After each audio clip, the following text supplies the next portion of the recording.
And sometimes because someone broke it, something happened. But sometimes you broke it yourself. Sometimes you are the one who pretended like you were so strong, but you were so weak. You knew you were weak, but you kept on bashing, kept on attacking, kept on abusing, kept on belittling. So it came back to you. And what happened?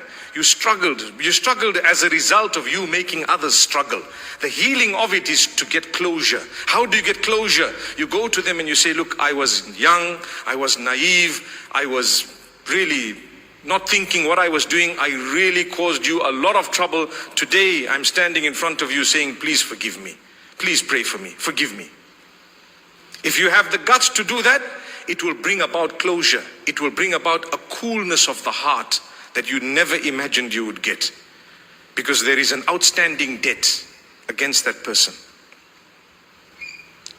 And then when someone comes to you, now this is the other way around, seeking forgiveness, as far as possible, let it go. You don't have to announce it to them all the time, but between you and Allah, let it go. It's okay. I tell you why. I want to ask you a question. What is the true focus of a believer?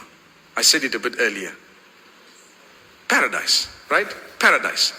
That's the true focus. The true focus of a believer is paradise. We believe when you get to paradise, you will get لا عين رأت ولا أذن سمعت ولا خطر على قلب بشر. That which no eyes have ever seen, no ears have ever heard. It hasn't even crossed your heart or your mind. You get everything completely.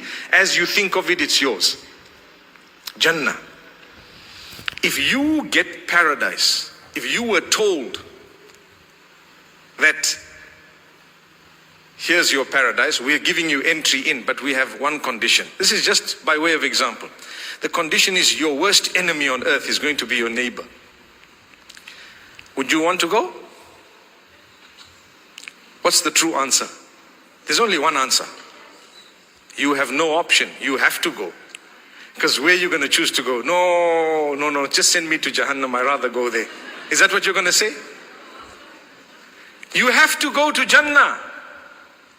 You're going to say, oh Allah, whoever is next to me or in front of me or wherever else it might be, I don't care. For as long as I'm there, I've got what I worked for all my life. Once you are in it, do you know what? You realize if you have what you wanted completely, what loss are you at if someone else also has it?